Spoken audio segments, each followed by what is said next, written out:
Buenas tardes a todos y a todas por vuestra presencia. Sabemos que es complicado estar aquí todas las tardes y más en estas fechas que, bueno, que en unos casos estáis corrigiendo los últimos exámenes y en otros evaluando directamente.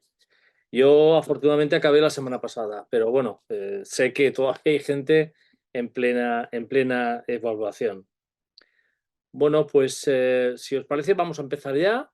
Como siempre, no os preocupéis porque vuestras caras no se graban, ¿vale? Solamente en el caso que participéis, bueno, efectivamente la voz sí que se quedará registrada.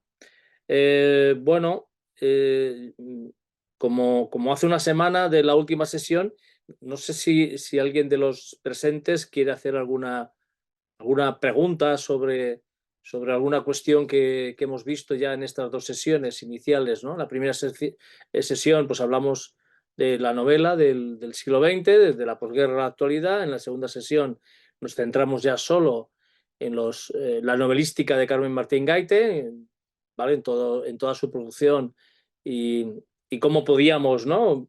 Caracterizar con tres, ¿no? Tres pilares básicos, ¿no? En la literatura de Carmen Martín Gaite, como era la búsqueda del interlocutor, ¿vale? La obsesión por el tiempo, por ese tiempo que se desaprovecha eh, para poder comunicar, ¿no? Y luego la literatura como terapia. Como veis, pues estos tres pilares los tenemos que comentar también aquí en el cuarto de atrás, ¿no? Son fundamentales. Entonces, no sé si alguien quiere hacer algún comentario, alguna pregunta, alguna sugerencia. No lo sé, estáis ahora, tenéis la oportunidad o sencillamente, pues bueno, vamos a la presentación. Con ello voy a presentar,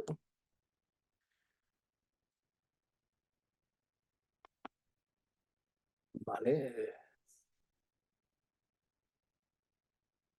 Yo creo que estamos aquí.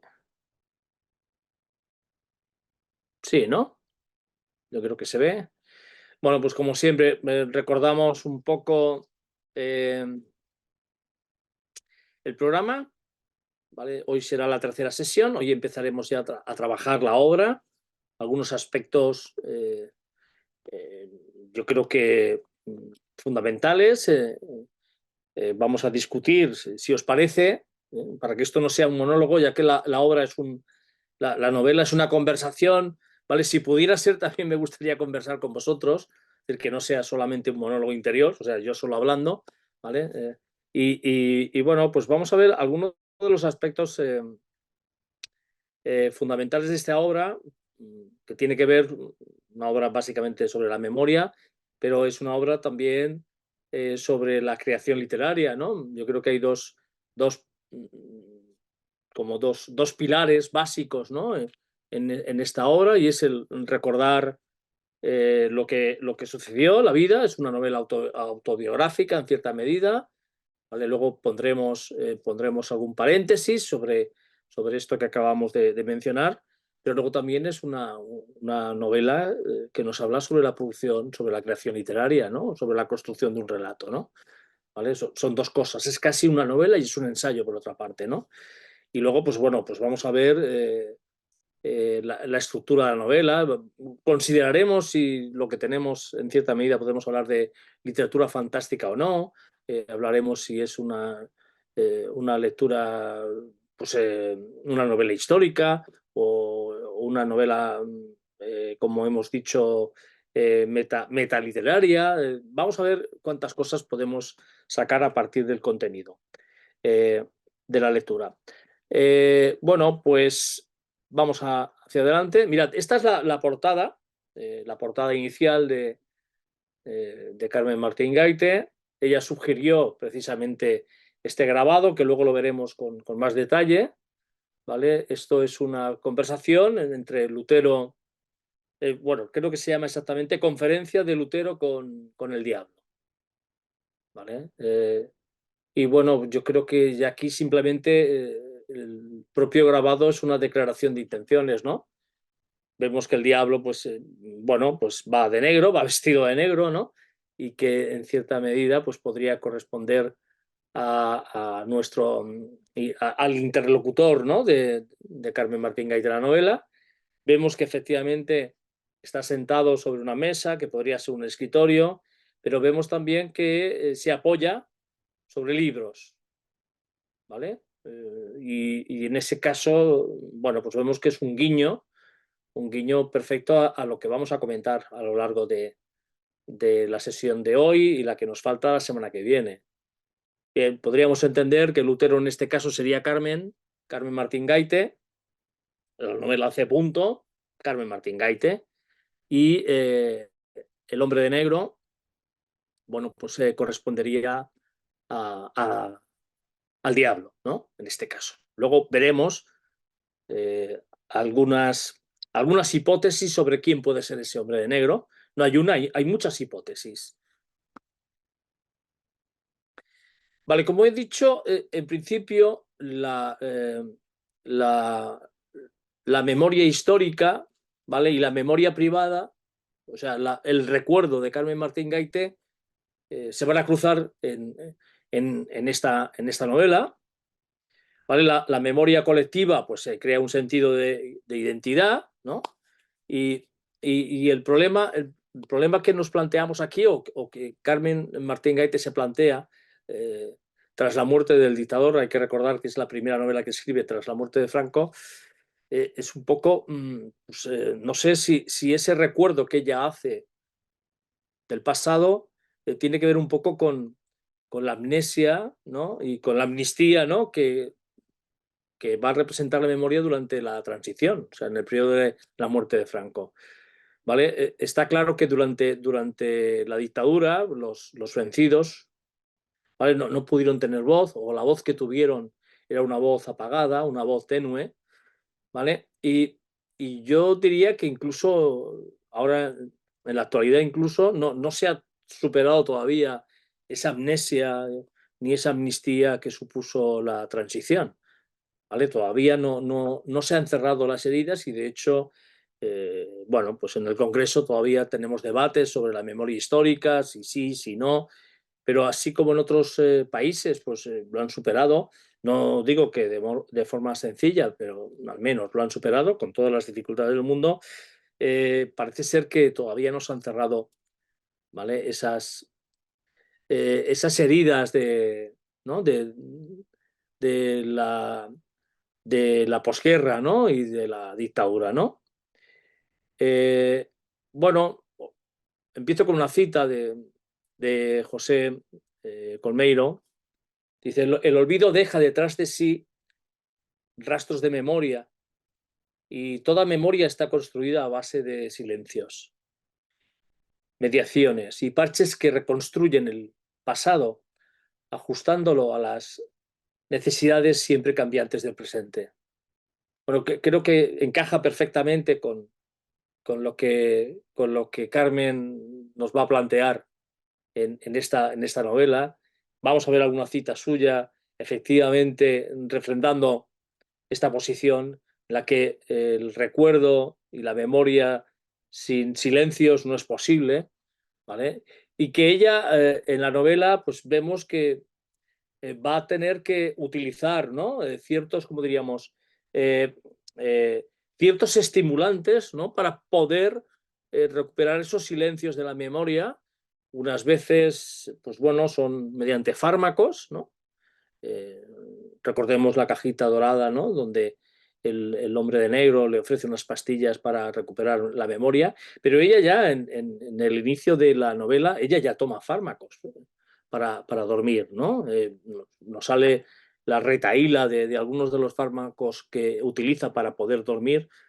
Eh, Luego también vamos a ver que algunos objetos, ¿no? que aparecen en la novela estimulan también precisamente esa memoria privada, ¿no? Como indico, ¿no? O bien con objetos o bien con fármacos. Por ejemplo, es interesante, y esto lo veremos, no lo tengo preparado para la sesión de hoy, sino para la última sesión.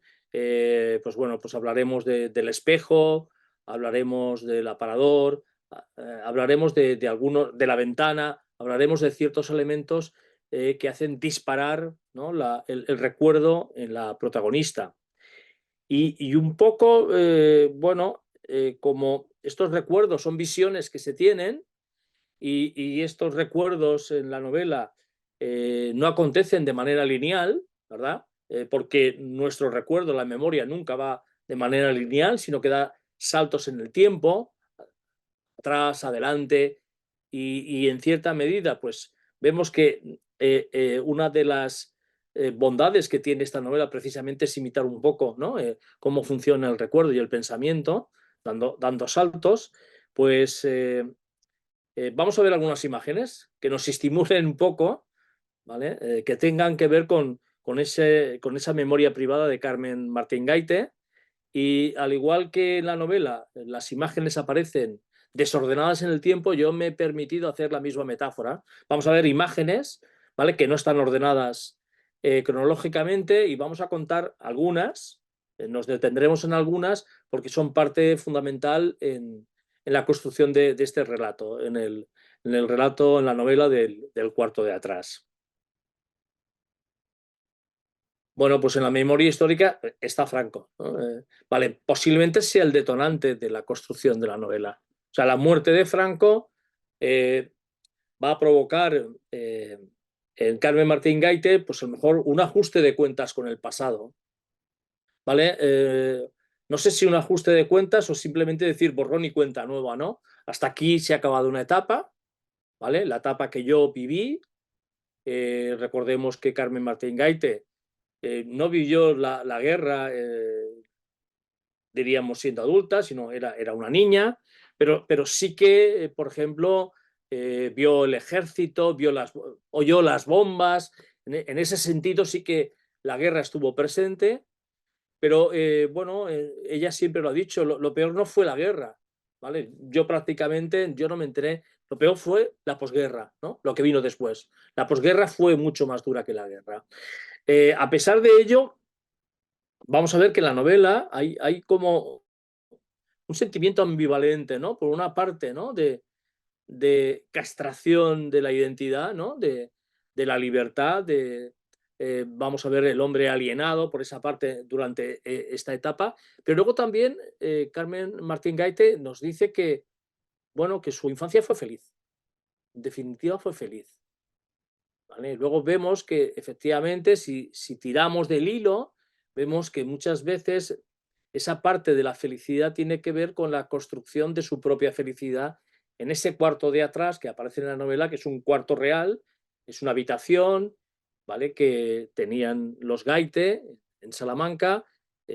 Primero fue una sala de juegos y era donde ella y su hermana pues se inventaban historias y jugaban. Más tarde se convirtió pues, en una despensa cuando llegaron los tiempos duros de la posguerra, de racionamiento. Y luego lo que vamos a ver es que algunos de estos muebles que estaban en la casa de los Gaite en Salamanca, cuando se muda la familia a Madrid, vuelven a aparecer. O sea, lo que vamos a ver es que casi no hubo un cambio de casa realmente, me refiero de lugar, porque la casa se movió, ¿no? Con todos sus muebles a ese piso de Doctor Ezquerro. Vamos a ver que como la memoria florece en ciertos objetos y en ciertos fármacos, vamos a ver algunos de los recuerdos. Mirad, esta es la casa de los Gaite, que aparece en el cuarto de atrás, ¿vale? Ese balcón al que se refiere ella, al que se asomaban, era esta. La casa de los Gaite estaba en la Plaza de los Bandos, una plaza muy céntrica de Salamanca, detrás de la Plaza Mayor. Vale, la casa ya no existe porque hubo una ordenación en el plan del 78, una ordenación urbanística y, bueno, desapareció. Y bueno, era casa y notaría, las dos cosas. Aquí el padre de las Gaite, pues bueno, pues realizaba su trabajo, y aquí es donde, bueno, pues Unamuno eh, acudía muchas tardes a hablar de literatura con el padre de Carmen Martín Gaite, que era un gran aficionado a la lectura. Esta es Salamanca, la Salamanca que aparece en la novela con sus dos catedrales. Vamos a ver, esta es la Salamanca que se ve desde el río, su querido río. Esta es Carmen Martín Gaite en su casa, en esta casa de Salamanca de adolescente. Aquí vemos a Carmen Martín Gaite con su ficha de la universidad, cuando estudió en la Universidad de Salamanca. Y mirad, este es el móvil que aparece en la novela. Este es el aparador que estaba en el cuarto de atrás. Ay, perdón, se me ha ido. ¿Vale? Este es el aparador que Carmen Martín Gaite rescató para su casa. Y es aquí donde las hermanas Gaite pues, guardaban los juegos. ¿Vale? Y al final este aparador pues, se convierte un poco en... estos cajones son los cajones de la memoria, realmente. Es un símbolo que veremos en la próxima sesión. Hablaremos de este aparador. Es exactamente el que ellos tenían en el cuarto de atrás. Vale, esta es la biblioteca de los Gaite. Perdón, de los Gaite no, esta es la biblioteca personal de Carmen Martín Gaite. Tenía aproximadamente unos 3.000 libros, una gran lectora, pero esta es su casa chalet, esta no es la casa de Madrid, ¿vale? Esta es su última casa. Vale, las boinas, sabemos que era muy aficionada, siempre iba con boinas, tenía una buena colección de boinas. ¿Vale? Una imagen, aquí está con Sánchez Ferlosio, paseando por las Ramblas de Barcelona, después de haberse casado con él. ¿Vale? Estas son las primeras fotos tras su matrimonio. Vale, aquí es una foto familiar, Carmen es la que está apoyada en el brazo de la silla y esta es su hermana Anita, ¿vale? La hermana mayor. Vamos a ver aquí otra vez una foto de enamorados, Rafael Sánchez Ferlosio y Carmen Martín Gaite, después de haberse casado también. Esta es una foto entrañable porque esta es Carmen Martín Gaite en Salamanca estudiando, ¿vale? En su etapa más adolescente. Carmen Martín Gaite, cuando le sacan esta foto, no estudia en el instituto, no va al colegio privado.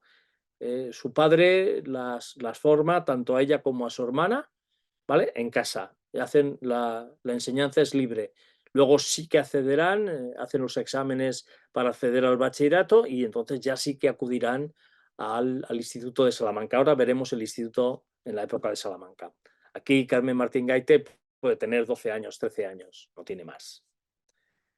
A continuación, pues bueno, otra foto de Carmen Martín Gaite, Salamanca, un poco pues más adolescente, con los amigos en el río. Aquí está con Ignacio Aldecoa, vimos que son muy amigos, ¿vale? Se conocieron en Salamanca, luego perdieron la pista y cuando Carmen Martín Gaite recupera los estudios en la Complutense, lo encuentra. Y bueno, fue básicamente la persona que la introdujo dentro del mundo literario, de la pandilla literaria. Es allí donde pues, le presenta a Rafael Sánchez Ferlosio y a otros escritores y bueno, formarán la nómina de la década de los 50, ¿no? La generación del medio siglo. Vale, aquí es una imagen de Carmen Martín Gaite, que ella recuerda también en la novela, y está en bueno, donde pasaban las vacaciones de verano. La novela El balneario está ambientada aquí, y bueno, pues aquí vemos sus años de adolescencia, cuando ella se enamora por primera vez, ¿no? Y esto aparece reflejado en el balneario que ahora después comentaremos. Y pasamos, mirad, esta es un cuadro que Carmen Martín Gaite le tenía mucho afecto, porque este cuadro se lo regaló, es un cuadro collage, que se lo regaló su padre cuando ganó el premio Nobel. ¿vale? En este caso aparece ella, aparece el río y bueno, y un poema que es La barca dorada. Y bueno, simplemente pues fue una manera de recordar su trayectoria como escritora. Y es posiblemente los collages, sabemos que Carmen Martín Gaite era muy aficionada a los collages, le vengan también por vía paterna. Vale, aquí vemos otra fotografía de Carmen Martín Gaite con Rafael Sánchez Ferlosio.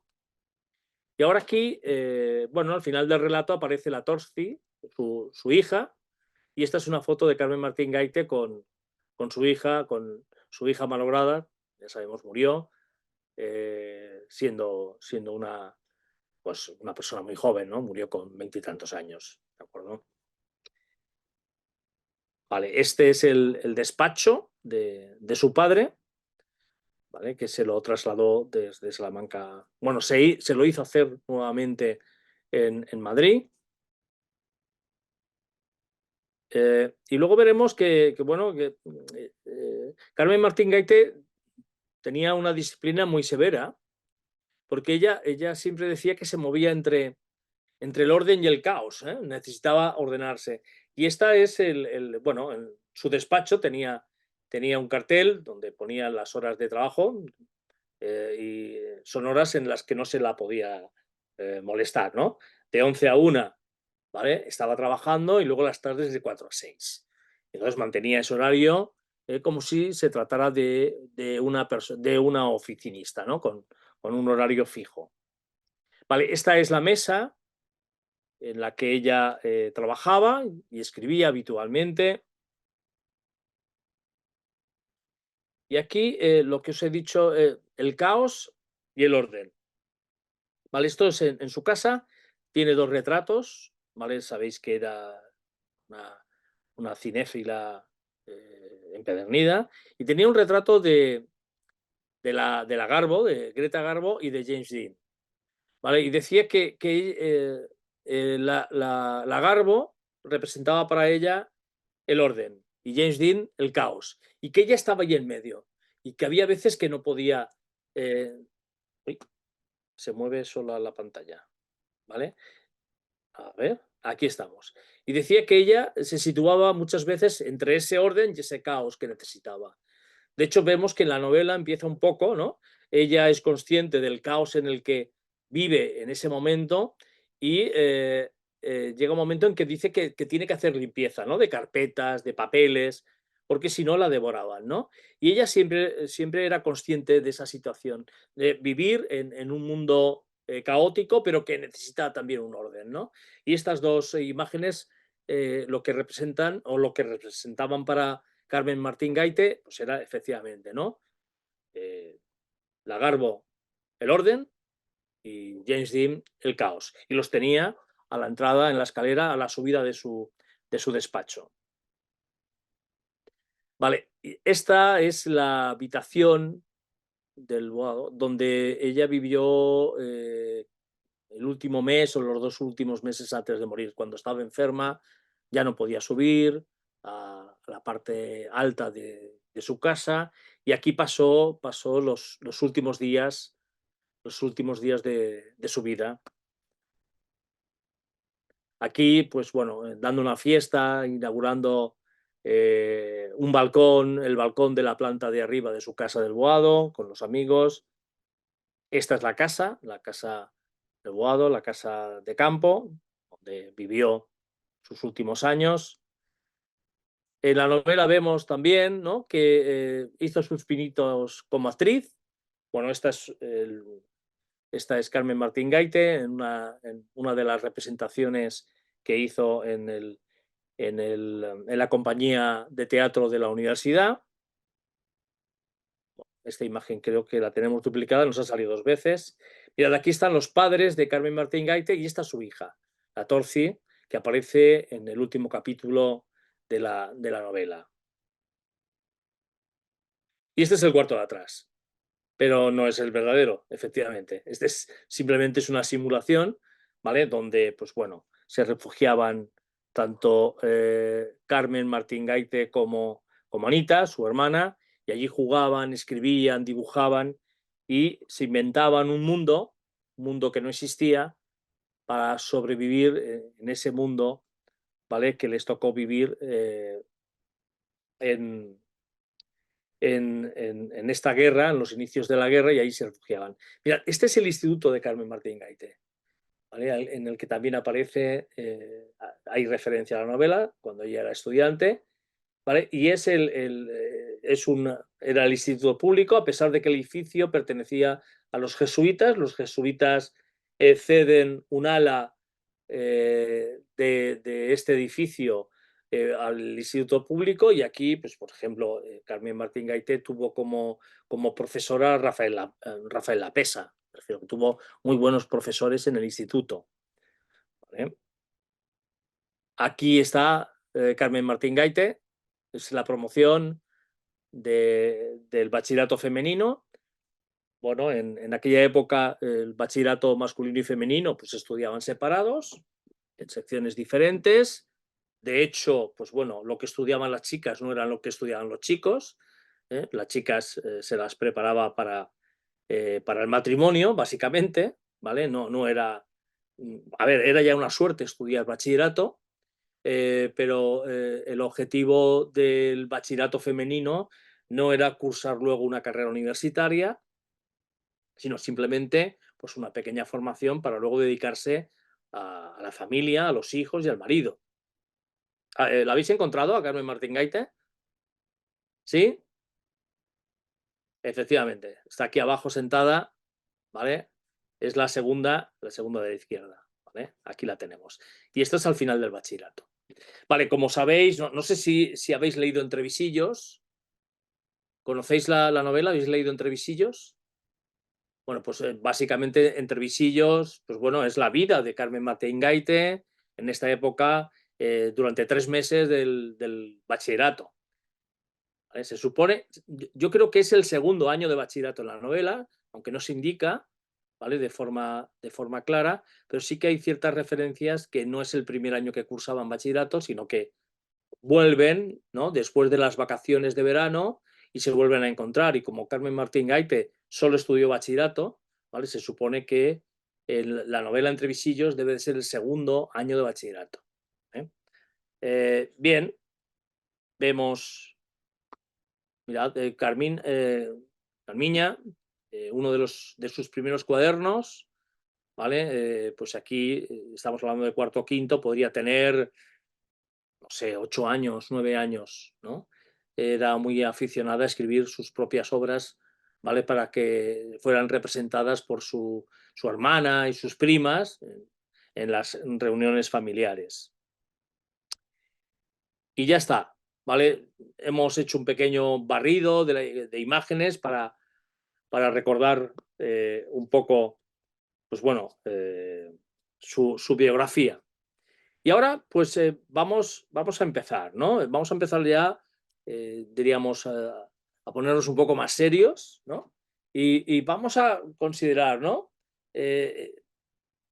Si lo que tenemos entre manos pertenece a la literatura fantástica, ¿vale? O en qué sentido el cuarto de atrás puede ser literatura fantástica. Pero no solamente quiero que reflexionemos sobre el cuarto de atrás. Vale, yo no tengo claro, bueno, lo tengo claro. Yo no considero que El cuarto de atrás sea la primera obra fantástica de Carmen Martín Gaite. Yo creo que la primera, El balneario, ¿vale? Se trata de una novela de literatura fantástica en 2 tiempos. El primer tiempo sí que correspondería con los presupuestos de lo que es la literatura fantástica. Lo vemos en el propio relato del cuarto de atrás, ¿no? Donde el hombre de negro interroga y habla sobre esta novela, la del balneario. El problema es que en la segunda parte de la novela del balneario se resuelve la magia, ¿no? Se resuelve lo fantástico, se anula por tanto, ¿no? Y en ese sentido, pues bueno, eh, no se considera una literatura, a ver, una obra de literatura fantástica, porque no mantiene la intriga hasta el final, ni la incógnita, ¿no? Pero esa primera parte del balneario, ¿vale? Que empieza de forma muy parecida al cuarto de atrás, ¿vale? Es un sueño realmente, ¿vale? Se trata de un sueño. Eh, bueno, sabemos que es un sueño, pero en la segunda parte de la novela se destapa la intriga. Eh, pues en cierta medida, en el cuarto de atrás comienza de la misma manera. ¿Vale? Lo que pasa es que posiblemente en el cuarto de atrás vamos a ver otros elementos que hacen que sea o que podamos considerar que su estructura es una estructura prototípica de lo que sería la literatura fantástica. Bueno, ¿qué es lo fantástico o qué podemos considerar como literatura fantástica? Bueno, pues Pierre-Georges Castet, en Le Conte Fantastique en France, ¿vale? Que es uno de sus primeros teóricos, nos dice que lo fantástico se caracteriza por una intrusión brutal del misterio en el marco de la vida real. ¿Vale? Entonces, lo fantástico tiene esta condición. Vivimos en un evento real, en un evento, diríamos, vamos a ponerle normal, en ese sentido, y de repente hay algo, hay un elemento, pero tiene que ser brutal, como dice aquí, que se cuela en ese mundo real. ¿Vale? En este caso, veremos que en el cuarto de atrás, esa intrusión brutal del misterio, no es que ella esté medio dormida, no, se trata del hombre de negro. ¿Vale? Y además el ambiente en el que sucede, ¿no? Es de noche, hay una tormenta, no sé si vemos todos estos valores de lo fantástico, incluso diríamos más acercándonos incluso a ese cuento gótico de terror, ¿no? Aparece un personaje que se parece al diablo, de hecho, pues bueno, se habla de ese grabado de Lutero y el diablo. Es decir, vemos que efectivamente dentro de la vida, en este caso, de la protagonista, que sabemos que se trata de la autora, ¿no? De Carmen Martín Gaite, ¿no? Es decir, que en ese sentido vemos que efectivamente este principio sí que aparece en el balneario, no tanto, porque el balneario al final el misterio desaparece en la segunda parte de esa novela y vemos que efectivamente ese misterio, lo que es interesante es que no solo hace dudar o vacilar a la narradora, sino que a quien tiene que hacer dudar o vacilar es al lector. O sea, la literatura fantástica o lo fantástico tiene que ver más con lo que piensa el lector que no con la propia narración. La narración se tiene que subordinar a esa ambigüedad que puede provocar en el lector. Efectivamente, vemos que en el cuarto de atrás, la autora, que es narradora, luego veremos cuántas cosas puede ser, ¿vale? Vemos que también vacila en ese sentido o siente, ¿no? Presiente que está ante una situación extraña. De hecho, ella no recuerda haber quedado con ninguna persona para ninguna entrevista, y menos a las horas, ¿no? A las horas que son, ¿no? Estamos hablando de la noche bien entrada, con un tiempo desapacible, y ella no duda de que aquello sea verdad. Pero efectivamente el lector también tiene que dudar. No es una cuestión de que la duda solo aparezca o se mantenga dentro del relato, sino que la duda tiene que llegar al lector, tiene que estar fuera de ese relato como tal. Si no, no hay literatura fantástica. ¿Vale? Bien, como vemos, pues algunas condiciones de la literatura fantástica son precisamente estas que estamos ahora discutiendo, ¿no? ¿Vale? Lo primero, el lector tiene que pensar que lo que está leyendo se trata de una narración real, pero que hay algunos sucesos que él no puede explicar lógicamente. ¿Vale? Esa es una condición. Vemos que en la novela no solo eh, la, la explicación de estos sucesos fantásticos o maravillosos afectan al lector, a la interpretación del lector, sino a la propia narradora y a la propia protagonista, ¿no? La segunda cuestión, también relacionada otra vez con el lector, es que el lector tiene que dudar de la veracidad de algunas cosas de las que se estén contando. ¿Vale? Tiene que entender que hay cosas que no pueden ser verdad. O que, ya no tanto que no sean verdad, sino que son inexplicables, ¿no? Perdón, se me ha ido otra vez.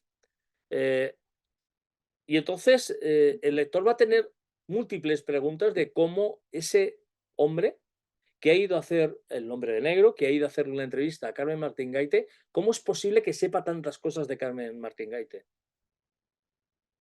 ¿Vale? Es una pregunta que se va a hacer constantemente. ¿Vale?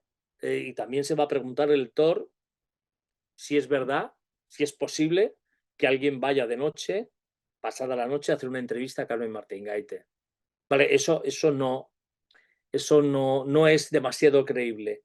Pero como Carmen Martín Gaite cuenta su vida y cuenta cosas que son de verdad, ¿vale? Es ahí donde está, diríamos, ese deus ex machina, ¿no? Que permite, ¿vale? Que permitimos como lectores que eso pueda suceder, ¿no? No tenemos explicación, pero eso puede suceder, ¿no? Y luego, una tercera característica que puede ser también, yo creo que es necesaria, y es que el lector no puede hacer una interpretación mitológica del misterio, o simbólica o alegórica. Se tiene que quedar con que ese misterio no es explicable, ¿vale? Porque si no, simplemente se trataría de una metáfora y la literatura fantástica, el encanto, ¿no? Diríamos, de la literatura fantástica desaparecería. Al final, lo fantástico de esta novela es que debajo del sombrero de negro nos encontramos una novela escrita, que es la novela que acabamos de leer. ¿Vale? Y ese es lo fantástico. Y ahí no hay que buscar otra explicación mitológica ni alegórica. El misterio estaba ahí, que conforme se hablaba se escribía la novela a la vez. Y no sabemos cómo sucedió, pero sucedió. ¿Vale? Entonces, como vemos, por tanto, encaja perfectamente el cuarto de atrás como una construcción de un relato al menos fantástico. ¿Vale? Cumple, diríamos, los preceptos que esperábamos de la novela como literatura fantástica. ¿Vale? Sabemos que el inicio de la novela precisamente es que Carmen Martín Gaite tropieza, ¿no? Y tropieza con un libro, efectivamente, Introducción a la literatura fantástica. ¿Vale? ¿Qué dice Todorov sobre la literatura fantástica? Vale, pues ahora citamos y leemos a Todorov. Dice, lo fantástico no dura más que el tiempo de una vacilación. Vacilación común al lector y al personaje, que deben decidir si lo que perciben proviene o no de la realidad, tal como existe para la opinión corriente. Al finalizar la historia, el lector, si el personaje no lo ha hecho, toma sin embargo una decisión, opta por una u otra solución, saliendo así de lo fantástico. Si decide que las leyes de la realidad quedan intactas y permiten explicar los fenómenos descritos, decimos que la obra pertenece a otro género, lo extraño. Si por el contrario decide que es necesario admitir nuevas leyes de la naturaleza mediante las cuales el fenómeno puede ser explicado, entramos en el género de lo maravilloso. Bueno, vale, ¿y qué es el cuarto de atrás entonces? ¿Qué hacemos? ¿Qué hacemos con el cuarto de atrás cuando tengamos que explicar esto en clase? Bueno, yo debo de admitir eh, que debe ser una novela difícil para los alumnos. Mis alumnos no han leído el cuarto de atrás.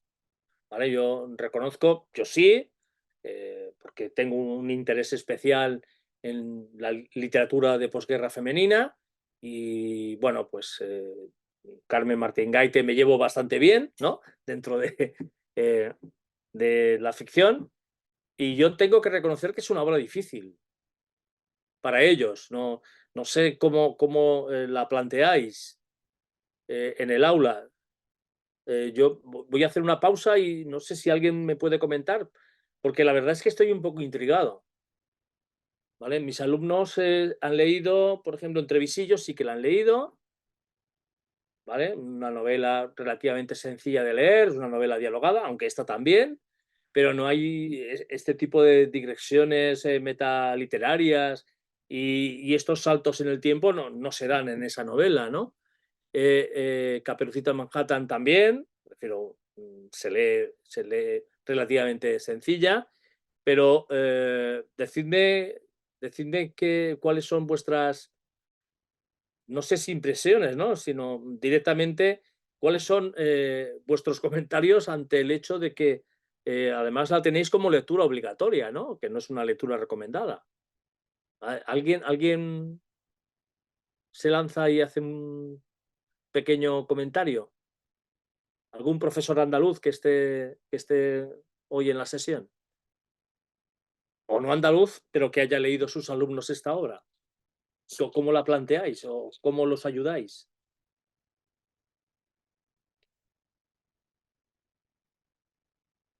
Araceli, nadie se manifiesta, ¿verdad? ¿Sí?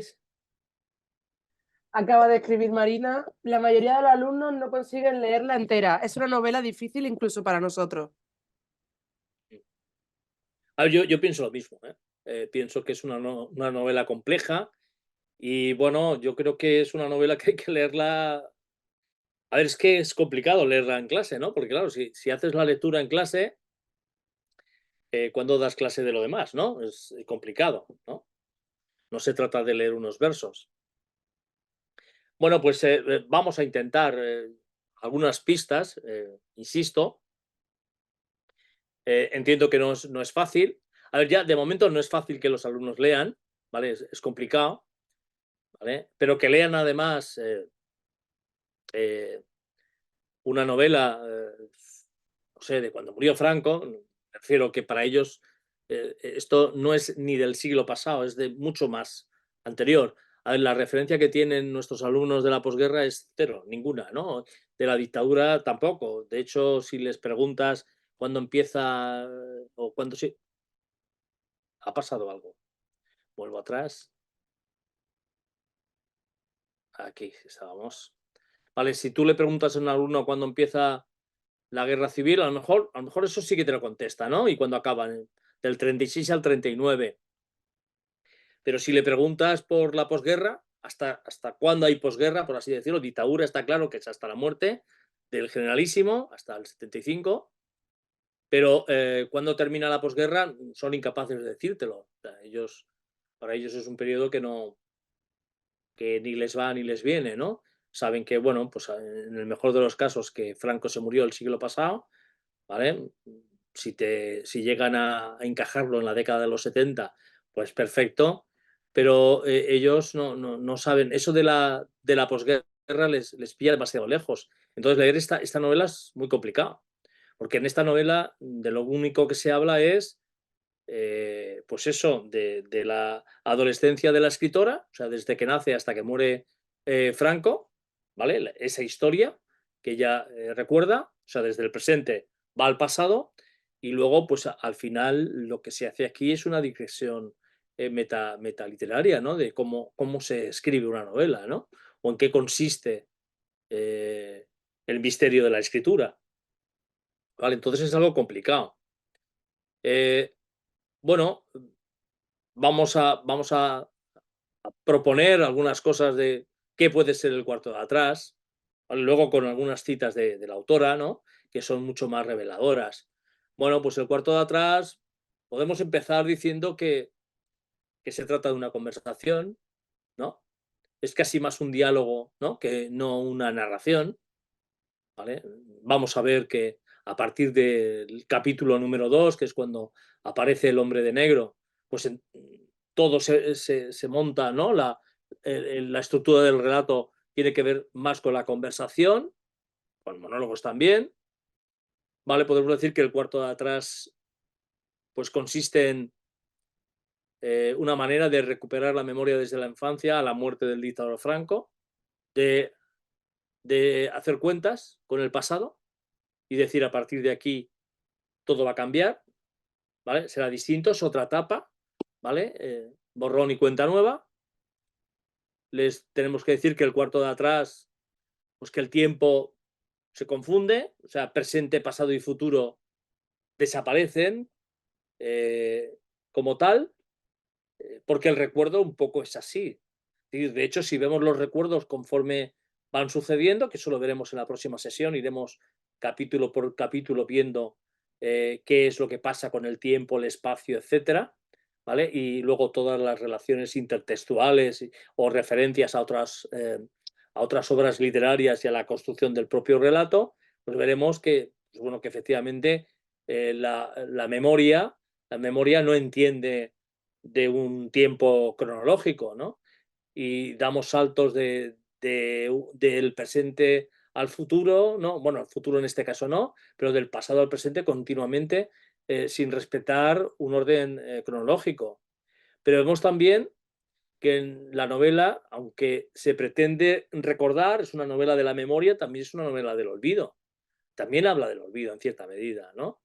Y que ese olvido, pues vamos a ver que hay una estrategia, ¿no? Una estrategia, diríamos, en la construcción del relato, se intenta recuperar pues, mediante pastillas, ¿no? Mediante esas pastillas moradas que le ofrece el hombre negro para que recupere la memoria, pero luego también las imágenes, ¿no? Como hemos empezado la presentación. Las imágenes estimulan el recuerdo de la infancia, te llevan, ¿no?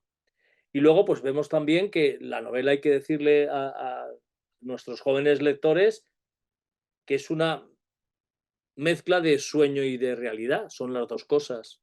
El recuerdo muchas veces consiste en soñar, ¿vale? Lo que te hubiera gustado que hubiera sucedido, ¿no? Y esta mezcla de sueño y realidad es también un problema, ¿no? De lectura para los alumnos, ¿no? Discernir qué es lo que ha sucedido de verdad y qué es lo que se ha soñado. Vale, yo creo que la novela gana conforme avanzas, ¿no? Los primeros capítulos son complejos, pero una vez que los alumnos hayan superado los dos primeros capítulos, yo creo que bueno, es una manera más sencilla, ¿no? De que ellos puedan entrar en la novela. Entonces, un consejo podría ser ese, ¿no?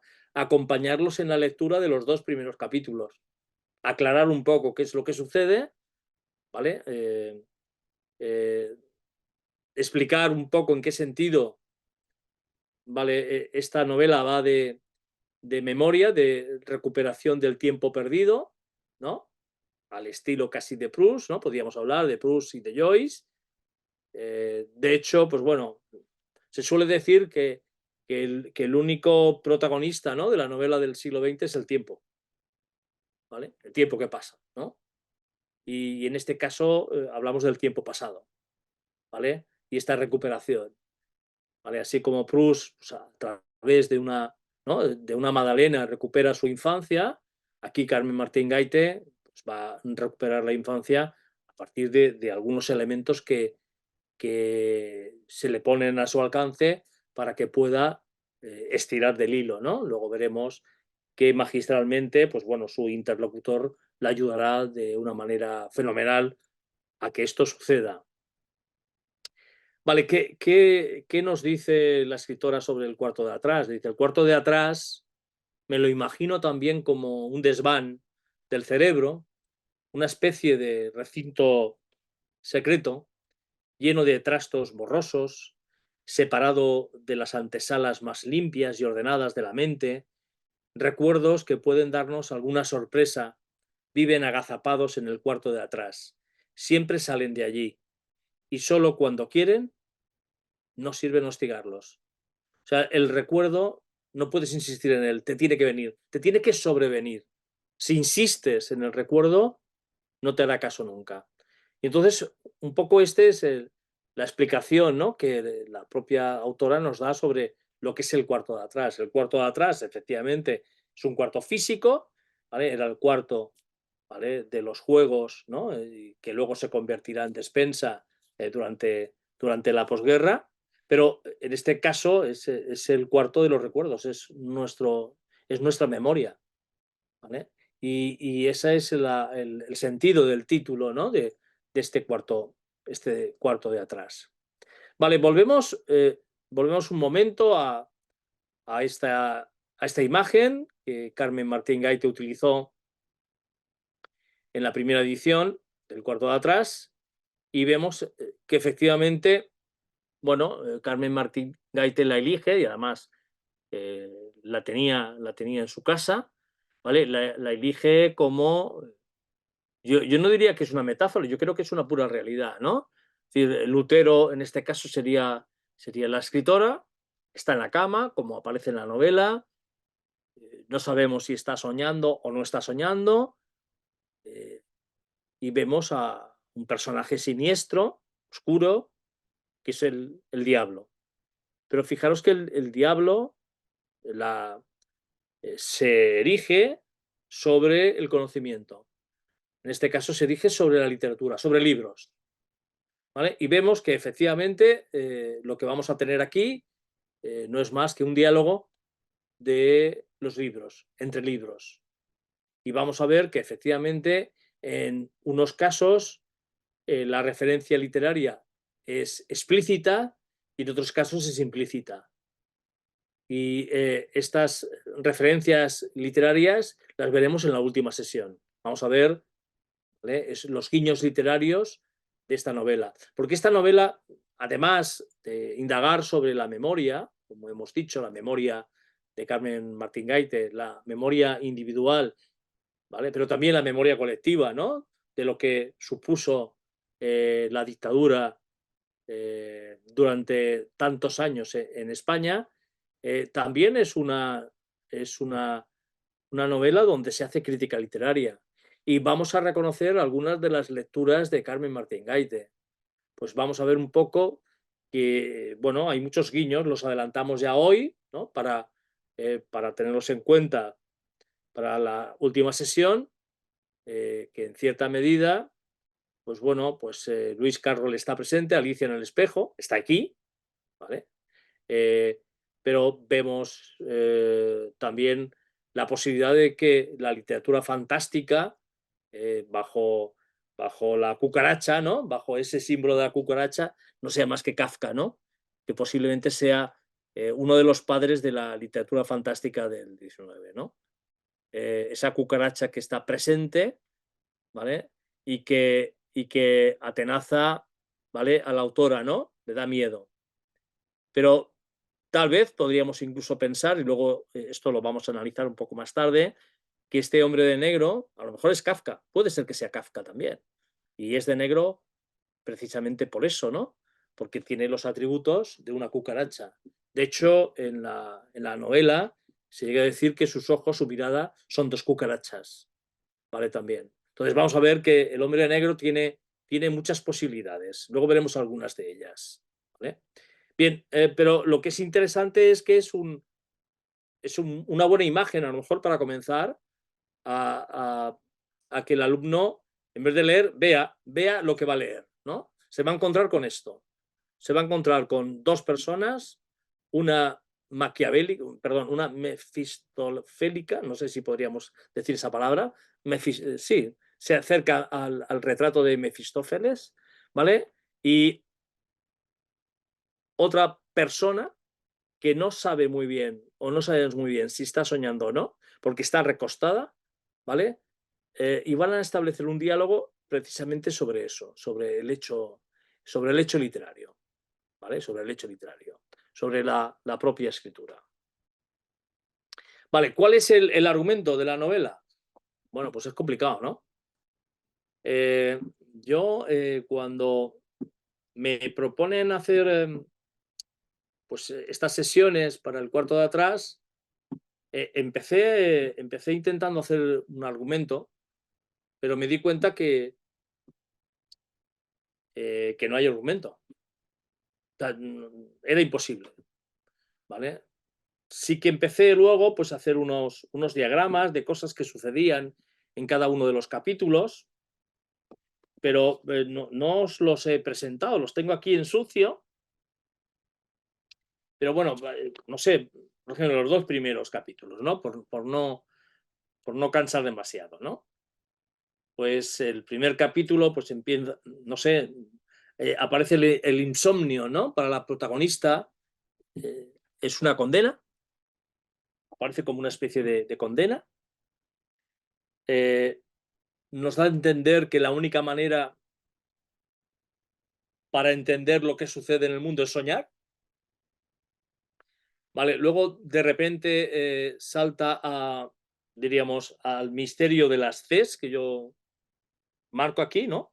La C de Carmen, la C de casa, la C de cuarto, la C de cama. Luego volvemos a la casa, nos aparece el insomnio, se levanta, necesita tomar unos somníferos, nos salen todos los somníferos,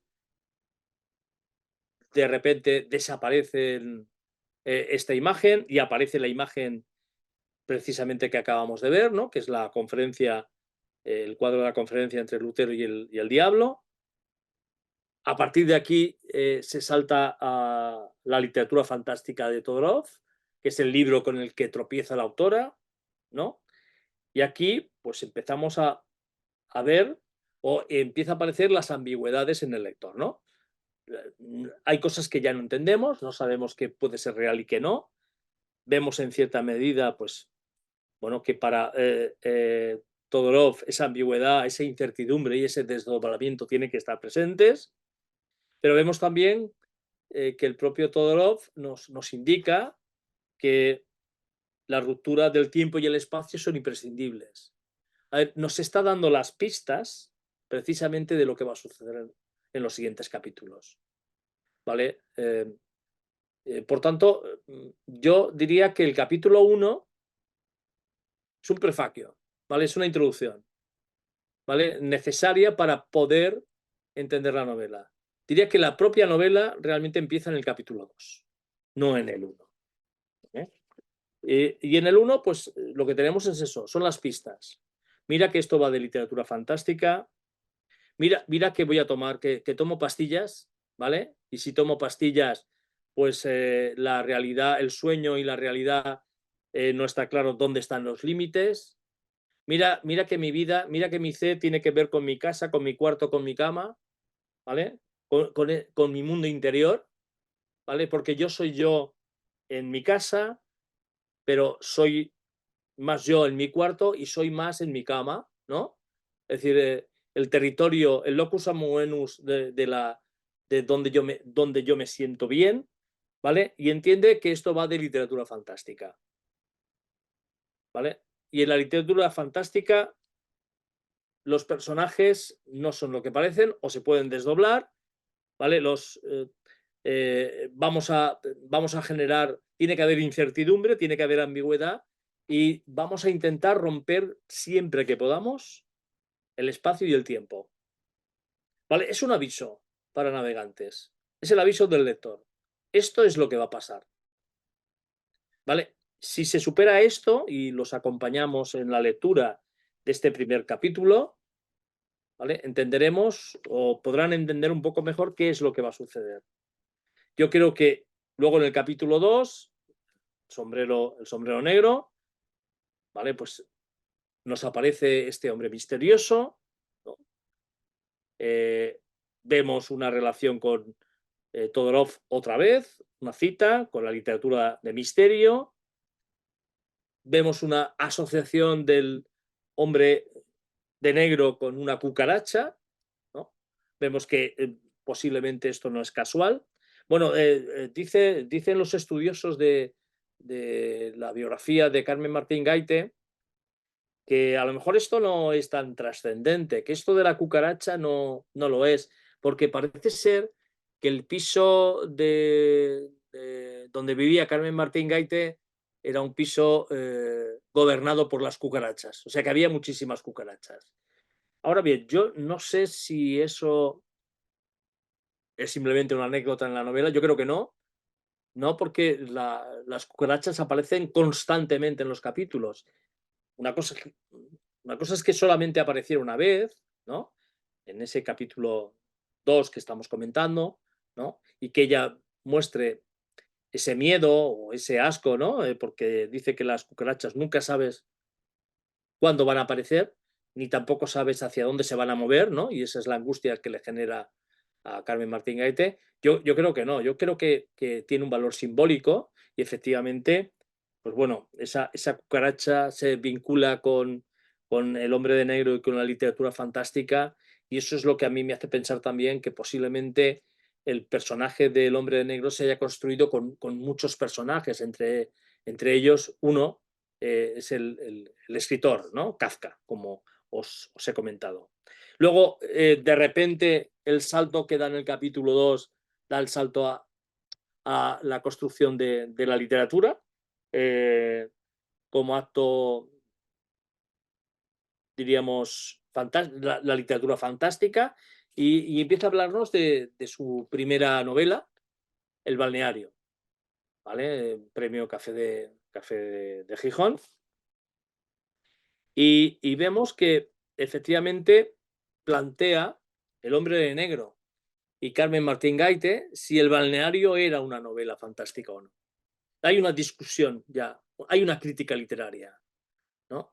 Por una parte, El balneario es una novela que vive de la autoficción, me refiero, efectivamente, Carmen Martín Gaite, ese balneario lo conocía porque era donde pasaban las vacaciones de verano, donde pasaban al menos, ¿vale?, unos días la familia de los Gaite, y aparentemente ese relato se construye con retazos de la vida de la escritora, y por tanto nos va a ayudar a entender un poco esa memoria, diríamos, personal, pero por otra parte también vamos a ver en este capítulo crítica literaria. Si esta novela pertenece o no al género de literatura fantástica. Al final, el hombre de negro se manifiesta, dice, qué lástima, ¿no? Qué lástima que la fastidiaras en la segunda parte de la novela, ¿no? Le dice, todo muy bien, la primera parte era genial, pero ¿por qué tuviste que decir que era todo un sueño? Y que Santi el botón te despierta de ese sueño, ¿no? Y bajas a la cruda realidad y es a jugar con tus amigas, pues ahora mismo no recuerdo si sea una partida de cartas, ¿no? La llama, porque estaba durmiendo, ¿no? Vale, efectivamente, esta novela que tiene que ver con un viaje, a continuación, en el mismo capítulo, lo conecta con los viajes reales que ella hizo, ¿no? Con el viaje a Portugal, a Coimbra, ¿vale? Los problemas que tuvo porque no había hecho el servicio social, y aquí nos lleva un poco al papel de la mujer durante la posguerra, ¿no? No podías salir del país si no habías hecho el servicio social femenino, ¿no? Y nos habla de sus primeros amores. Pero no termina aquí. El capítulo 2 luego da un giro, nos lleva a Machado, ¿vale? Y hace un pequeño comentario, ¿no? De los versos de Machado. Hay un pequeño comentario, diríamos, poético.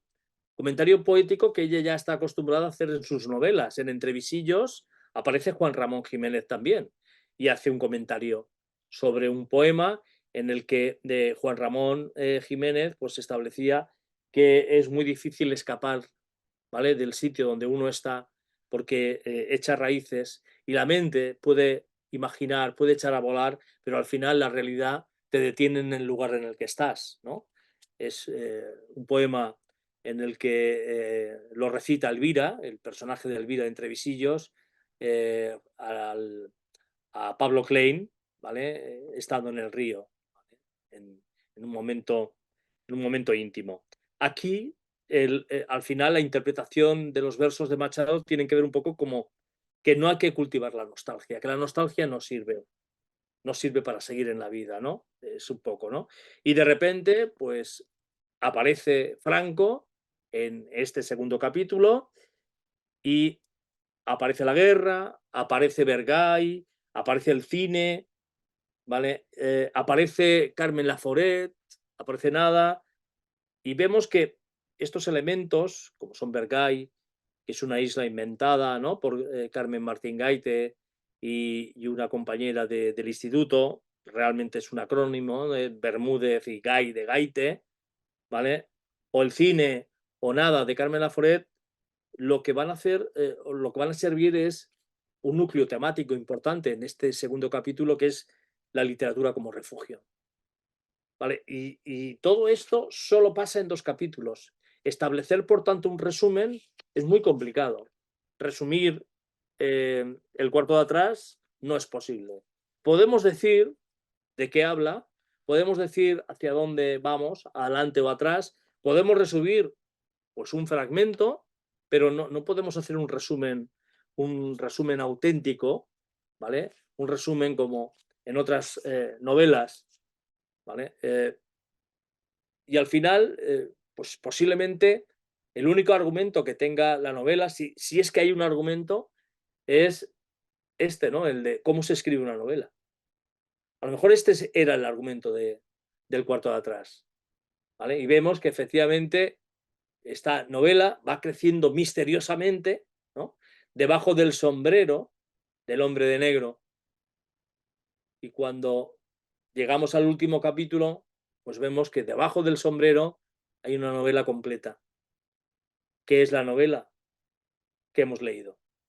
Al final el lector se da cuenta que esa novela se ha ido construyendo, o sea, del oral a lo escrito. Lo que hemos ido leyendo, que no es más que una conversación oral, ha terminado en un discurso escrito, convertido en una novela debajo de un sombrero. ¿Vale? Cita, ¿no? Un libro que es real y soñado a la vez, dice Carmen Martín Gaite, ¿no? Real porque está en sus manos y puede tocarlo y leerlo, soñado porque procede de esa irrealidad que se ha instalado en su casa durante una noche de tormenta.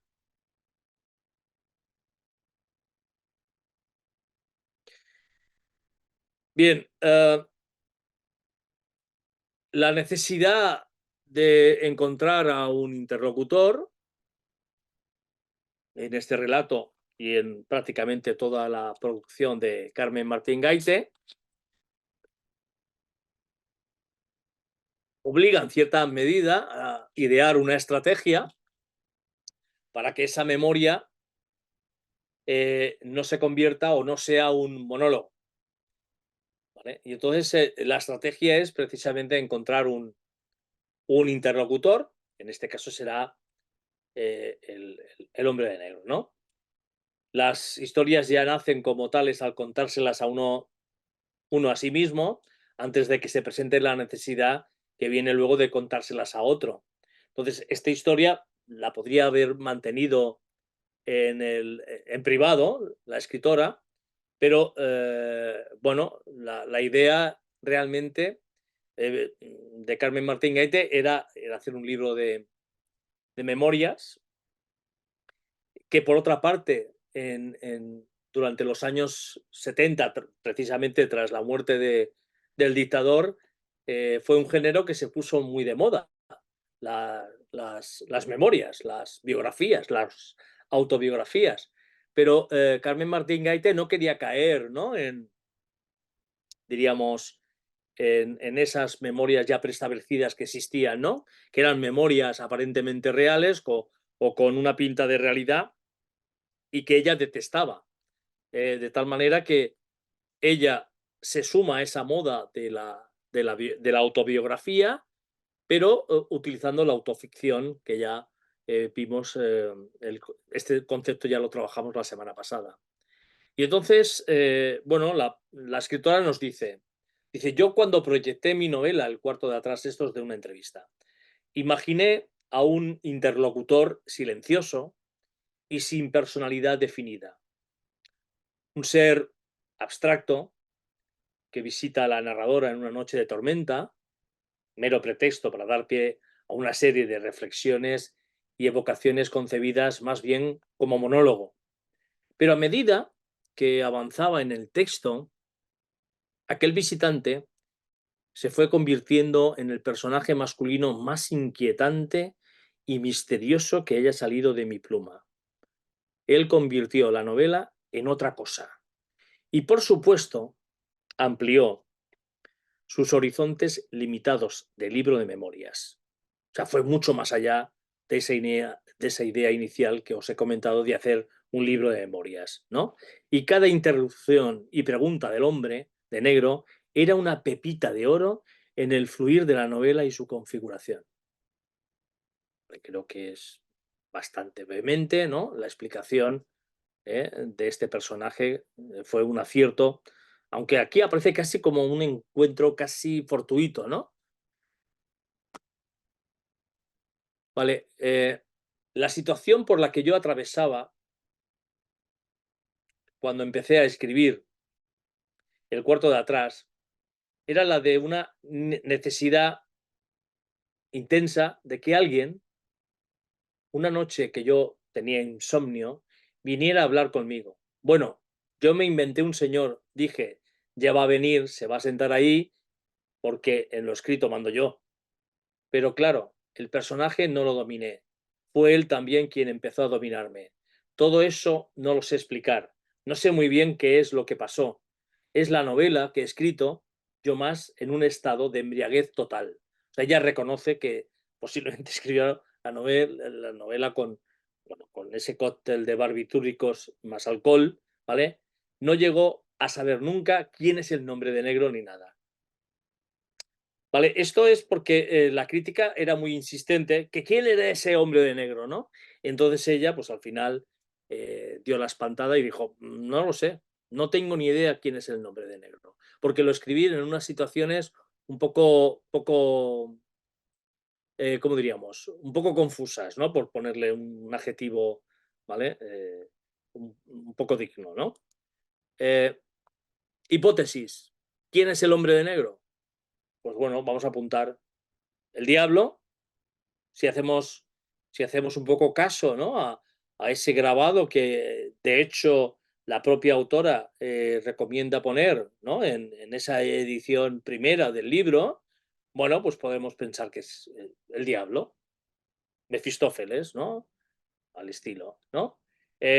Segunda hipótesis, que sea la narradora desdoblada. Bueno, es uno de los principios de la literatura fantástica, ¿no? La desdoblación de los personajes. Y bueno, y esto ella ya lo ha hecho en otras novelas, por tanto, no es algo descabellado. Vale, otra hipótesis, un amigo. ¿Por qué digo un amigo? Al final no sé si os he puesto aquí la cita más adelante. En una entrevista también explica que durante la redacción del manuscrito del cuarto de atrás, la visita a un amigo, y ese amigo es Juan José Millás. ¿Vale? Acuda a Juan José Millás a su casa, ¿vale? Y tienen una discusión, bueno, una discusión, empiezan a hablar sobre literatura fantástica, ¿vale? Y ella reconoce que, bueno, que esa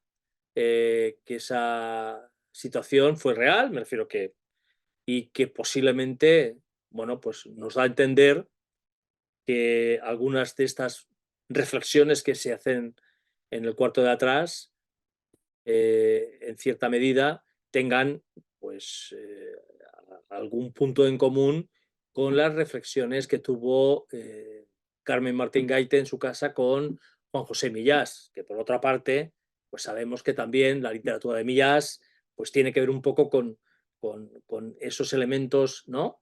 Misteriosos y extraños que suceden en la vida, diríamos, en la vida normal de una persona que de repente está en una situación confusa o ambigua, ¿no?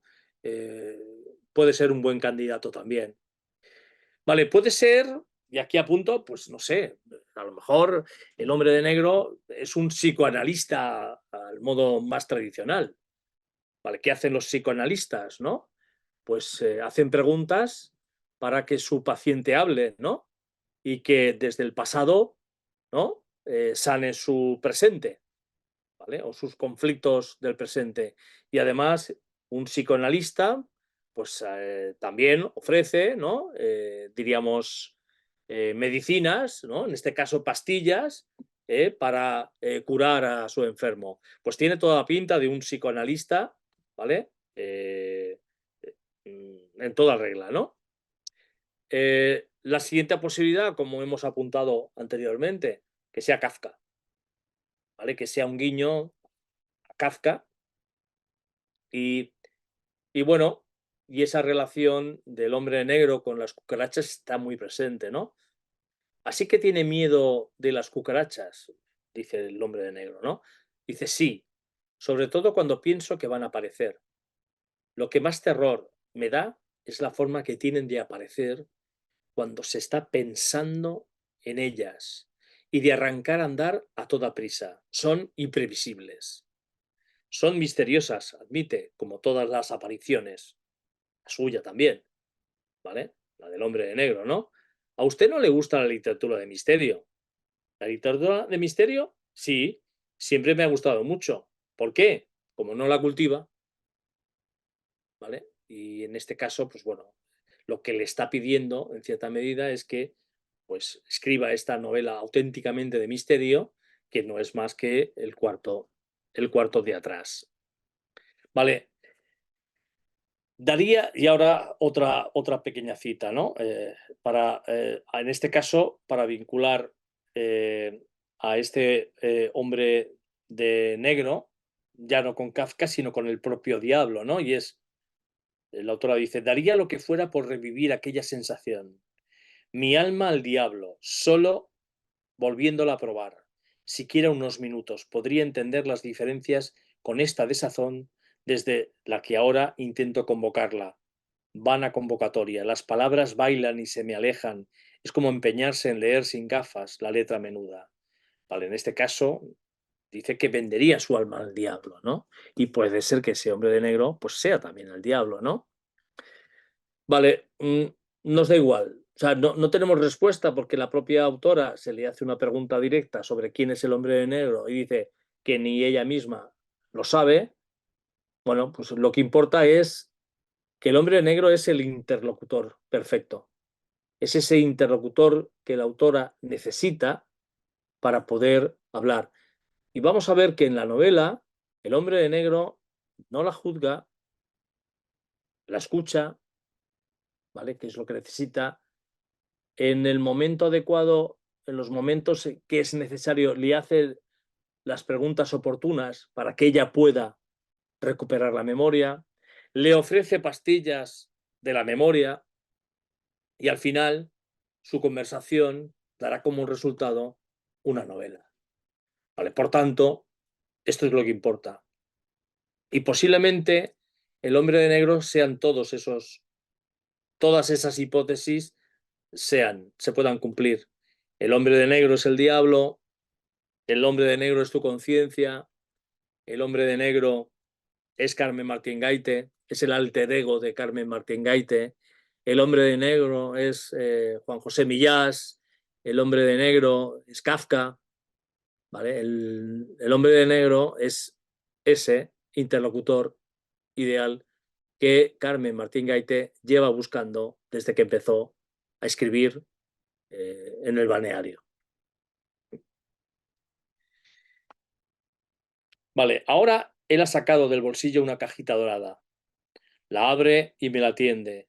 Veo dentro unas píldoras minúsculas, como cabezas de alfileres de colores.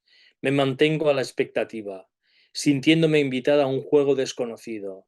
Han llegado mis primos al cuarto de atrás. Traen un parchís y yo nunca había visto. Que yo nunca había visto. ¿Quieres jugar? Es que no sé, no importa, te enseñamos. ¿Quiere una? Bueno, ¿la prefiere de algún color determinado? Sí, malva.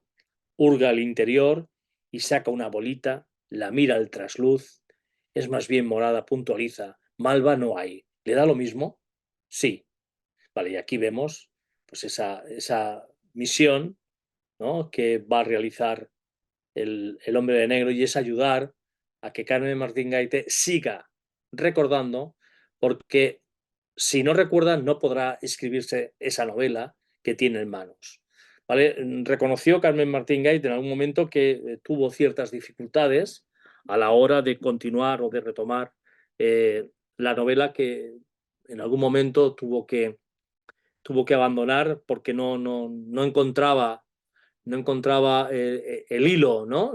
Ese hilo necesario, ¿no? Y un poco, pues bueno, lo que vamos a ver es que este diablo psicoanalista, ¿no? Va a ayudar a Carmen Martín Gaite a terminar esa novela, ¿vale? Bien, ¿es el único interlocutor ideal que aparece en la novela? No. Luego tenemos en el capítulo 5 a Carola, que por cierto las 3 primeras letras coinciden con las de Carmen, la de nuestra escritora. Vale, entonces vamos a ver que hay un cambio de interlocutor en un momento determinado, hay una llamada telefónica. Recordad que también el primer contacto que realiza Carmen Martín Gaite con el hombre de negro es por teléfono, ¿no? Y ahora aquí otra vez por teléfono. Dice, qué raro estas horas. Tal vez sea para mí, dice inesperadamente. ¿Para usted? Aquí están hablando Carmen Martín Gaite y el hombre de negro, ¿no? Dice, sí, cometí el error de dejarle este número a una persona, aclara. Mejor dicho, de dejarlo en un sitio donde lo ha podido encontrar. Pero le voy a pedir una cosa, dígale que me he ido. ¿Me hará ese favor? ¿Vale? Y esa llamada de Carola va a suponer, ¿vale? Que veamos otro nuevo desdoblamiento, seguramente, ¿vale? También Carola tiene su propio interlocutor, ¿vale? Ese interlocutor se llama Rafael y bueno, yo aquí os indico, digo, Rafael Sánchez Ferlosio. Puede ser que ese Rafael, ese nombre que es el interlocutor de Carola, sea su marido, ¿vale? Y aquí lo que se introduce, posiblemente la variación sobre el tema de la novela, es una, un tema que tiene que ver con el amor y la traición, ¿no? En ese caso, Carola se siente traicionada, ¿no? Por este Alejandro, ¿no? Que como descubrimos entonces que se llama así, el hombre de negro, ¿vale? Y un poco esto yo creo que tiene que ver con la relación personal, con la memoria personal. Eh, ya contamos en la biografía, ¿no? De Carmen Martín Gaite que la relación de Carmen y Rafael Sánchez Ferlosio, bueno, pues se estropeó, ¿vale? La comunicación entre ellos prácticamente era ninguna, ya que Rafael Sánchez Ferlosio trabajaba de noche, leía y escribía de noche y por tanto de día dormía y Carmen Martín Gaite por esa época estaba criando a su hija La Torci, ¿vale? Que aparecerá al final de la novela y por tanto los horarios que tenían eran incompatibles, ¿no? Y precisamente pues puede ser, ¿no? Que esa denuncia, ¿no? De digamos, la falta de entendimiento entre el que fue su marido, Rafael y Carmen, estén aquí también presentes y que ese Rafael pues, pueda ser Rafael Sánchez Ferlosio, ya que, como hemos apuntado, posiblemente este personaje femenino, Carola, también sea un desdoblamiento de la propia autora, sea Carmen Martín Gaite. Dice, hija, lo siento, que la voy a tener que dejar. No sé qué manía tenemos con los hombres, no escarmienta una. Vale, posiblemente se refiere a esta traición de Rafael Sánchez Ferlosio, ¿no? Pero bueno, me ha traído las cartas. ¿Qué va? Imposible. Si es que se ha presentado Rafael, todos son líos esta noche. ¿Vale? Bien, uno de los pilares que también hemos apuntado, ¿vale? Habíamos visto que efectivamente la búsqueda del interlocutor era necesaria para la narrativa de Carmen Martín Gaite, pero también es igual de necesaria la literatura, ¿vale? Para poder sobrevivir. Lo que presentamos como la literatura como terapia, ¿vale? Y comenzamos, ¿no? En el inicio de la novela, ¿no? Dice, ahí está el libro que me hizo perder pie. ¿Vale? Yo creo que aquí con el doble sentido, no solamente que me hizo perder el pie, sino que me hizo perder un poco la cabeza a la hora de escribir esta novela, ¿no?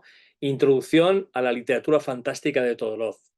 Habla de los desdoblamientos de personalidad, de la ruptura de límites entre tiempo y espacio, de la ambigüedad y la incertidumbre. Es de esos libros que te espabilan y te disparan a tomar notas.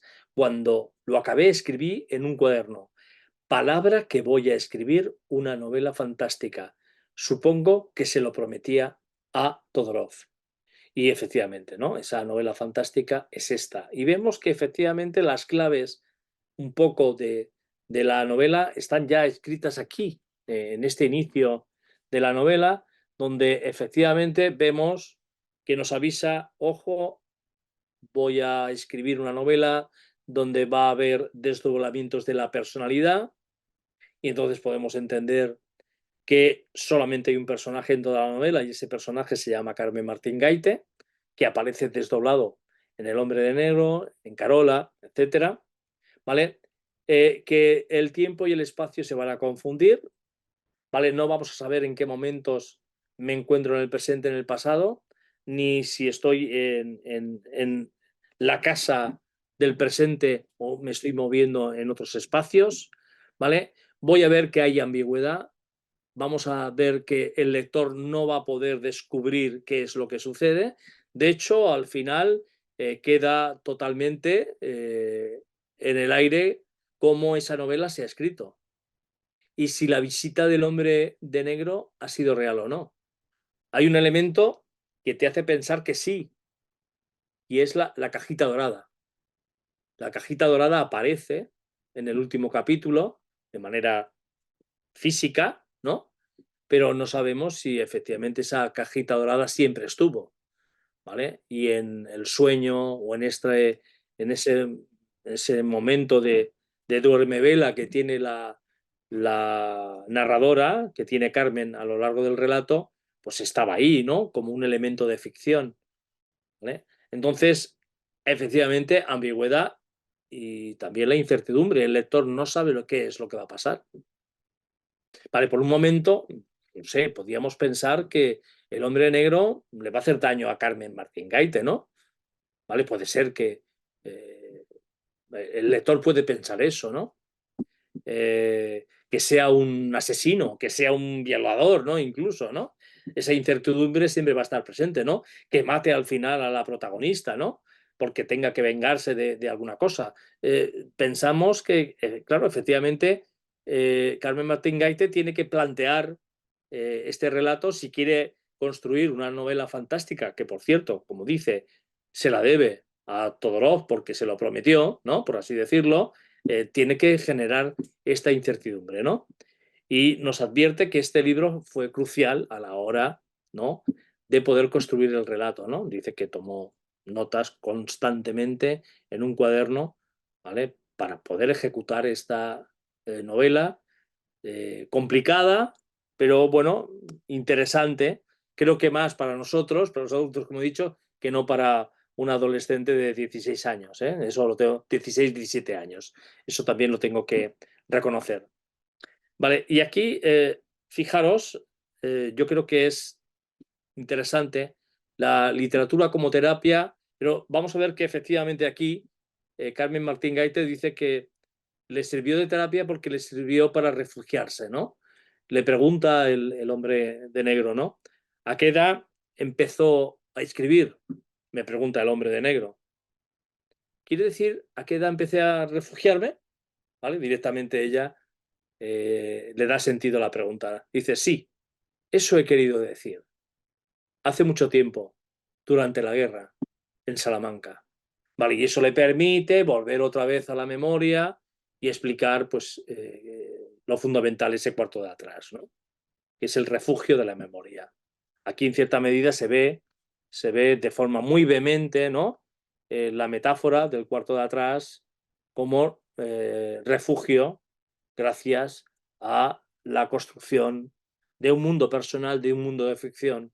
Y ella lo empezó, ¿no? La isla de Cunigan y de Bergay no son más que refugios, ¿vale?, para poder subsistir en un mundo en el que, pues bueno, en cierta medida Carmen se sintió un poco desplazada.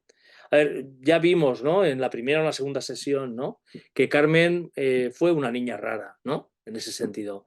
una niña más interesada por la fantasía, por la literatura, por la cultura, y no tanto por buscar o encontrar un marido, ¿vale?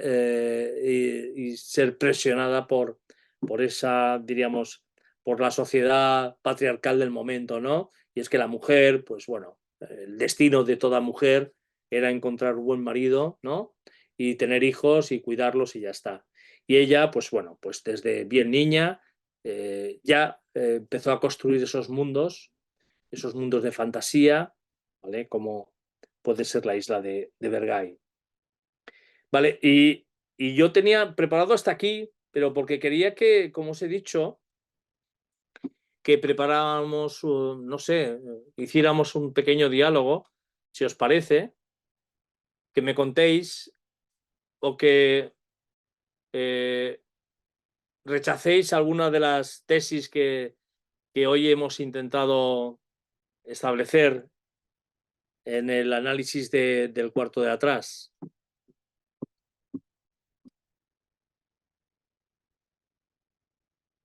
Tenía previsto que me preguntarais más.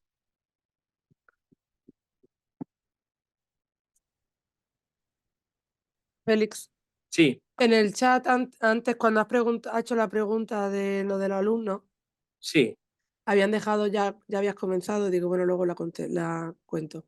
Marina había escrito: "Yo de momento lo que intento es que aprendan sobre ella, sobre los simbolismos que contienen, el tipo de género, todo lo que aporta y espero al tercer trimestre para que partiendo del dominio de la narrativa de los siglos XX y XXI, para Ujú. hacer coloquio en clase sobre las lecturas de las diferentes novelas leídas".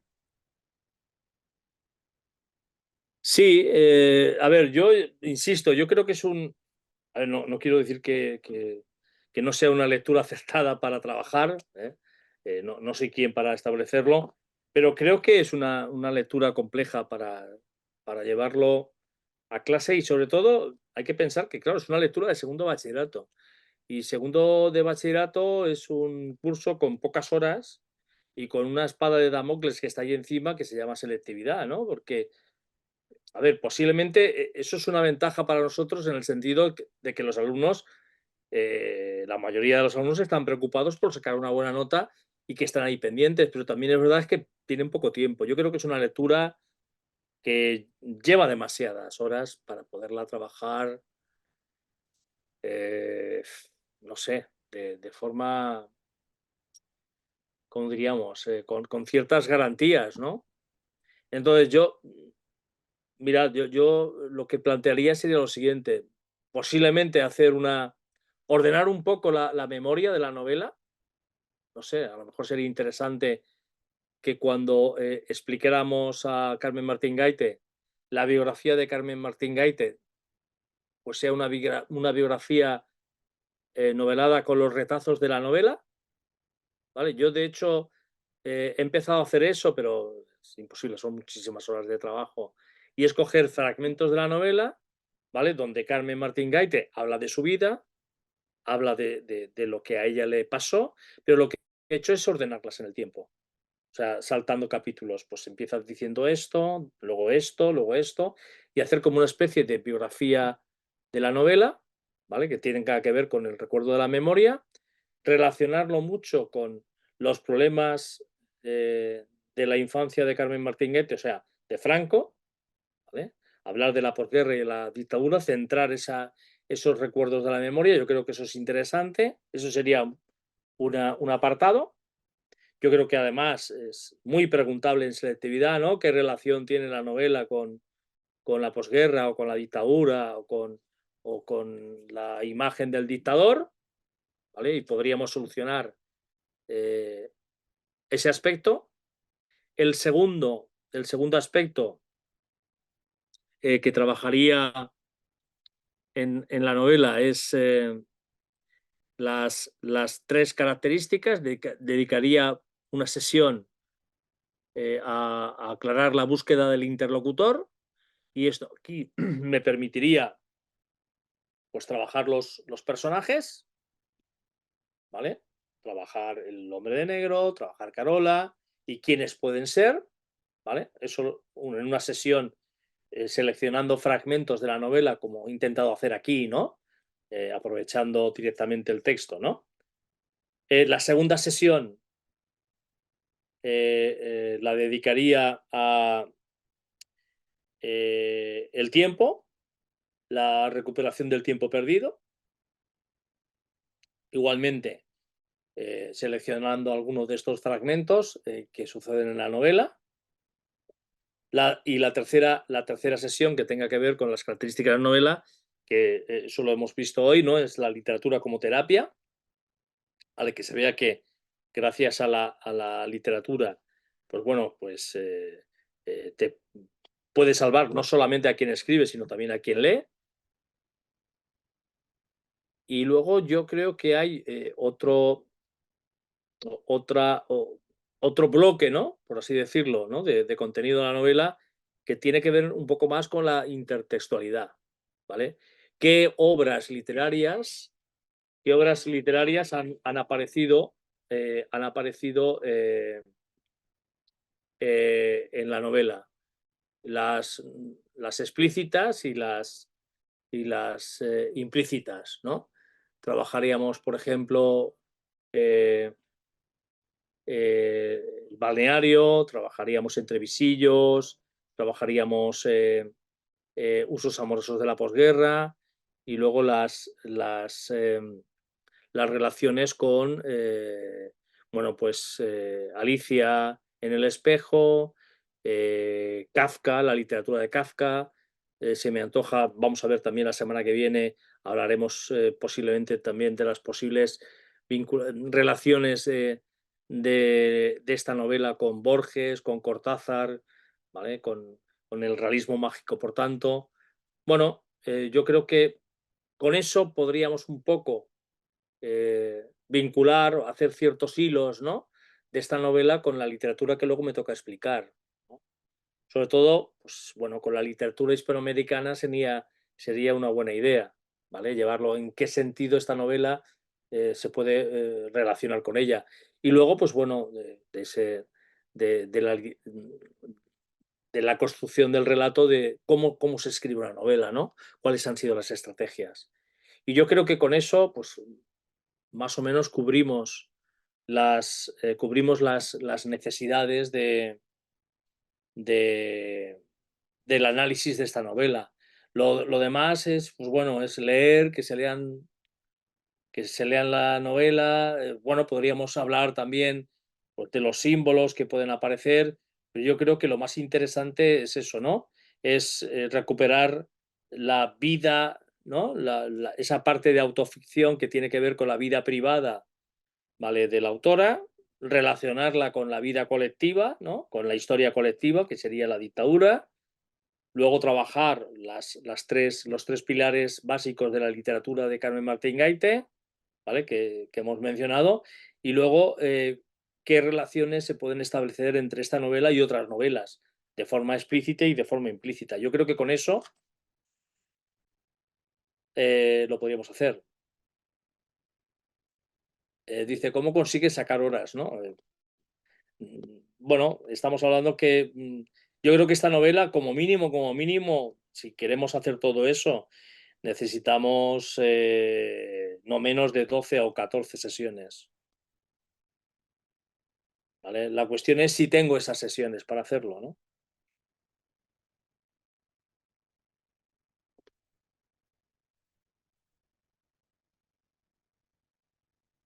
También iPhone, que no sé, no tiene nombre. Me parece que Dice, hay poco tiempo para explicar las lecturas obligatorias. Hay muchos contenidos que impartir y pocas horas de clase para ello. bueno, también a ver, lo que podemos hacer es nosotros hacer como una especie de resumen de lo que quieran hacer, pero si queremos que lean la novela, creo que hay que explicar la novela. O sea, no otra cosa. Esta novela no se puede, si no estamos con ellos, yo creo que es un poco complicado, ¿vale? Creo que es un poco difícil que la puedan entender. Entonces, lo que nos tenemos que plantear es si vamos a dar clase de literatura o vamos a hacer un pastiche, ¿no? De un pequeño PDF, ¿no? que pasen la prueba, ¿no?, de selectividad. A lo mejor es eso lo que hay que hacer, ¿vale? Pero bueno,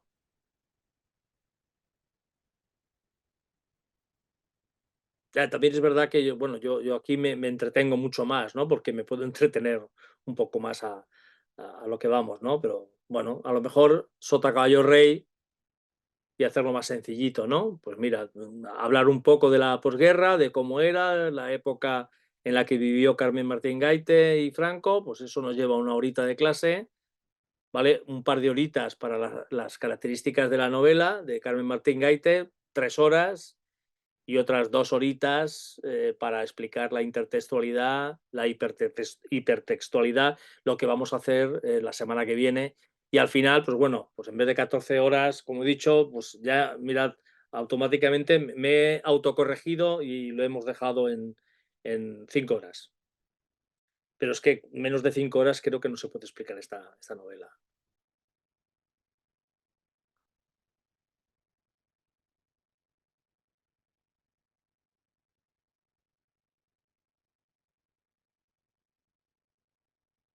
Pues no sé, ¿tenéis alguna otra pregunta?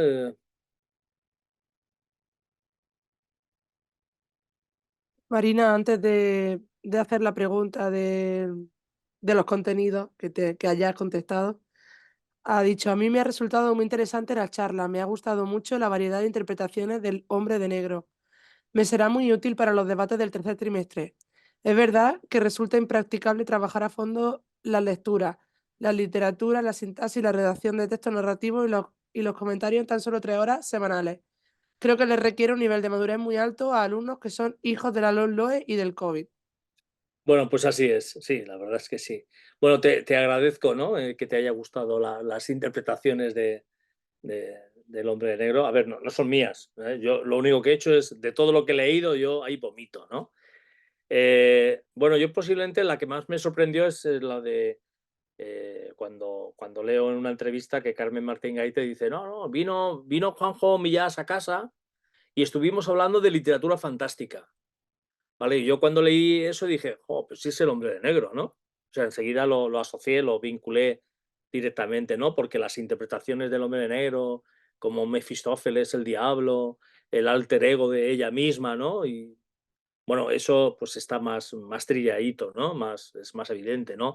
O que el Hombre de Negro, la vinculación del Hombre de Negro con Kafka, bueno, esto es más, pero la de Millás, por ejemplo, me parece que, bueno, me parece que era interesante, ¿no? Además es que ella lo dice, ¿no? Vino a casa conmigo y estuvimos hablando de literatura fantástica, así de claro.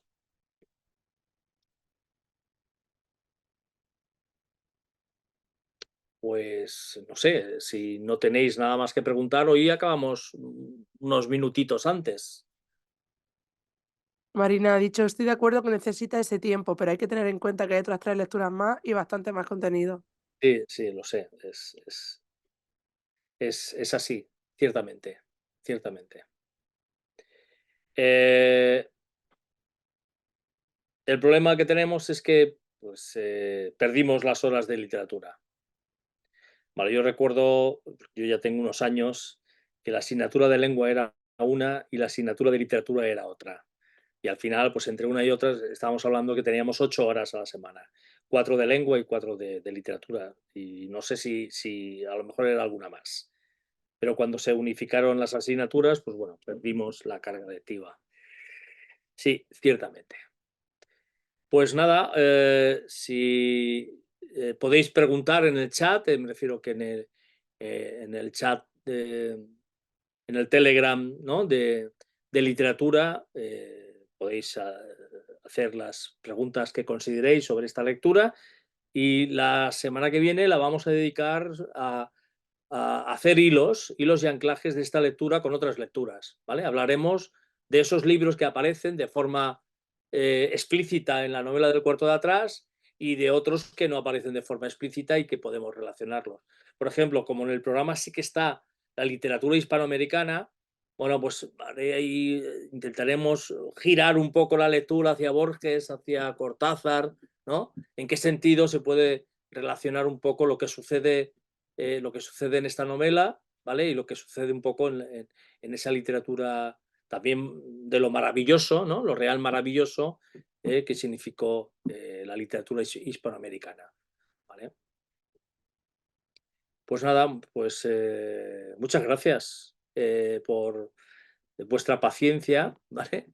Y bueno, os emplazo a que la semana que viene, eh, casi en pre-vacaciones de Navidad, ¿vale? Tengamos, pues bueno, un final de análisis de la novela y bueno, y bueno, me gustaría un poco, ¿no? Que al final, pues todos aportarais alguna pequeña reflexión, ¿no? A lo que ha sido el análisis de esta novela. Pues nada, muchas gracias y buenas tardes.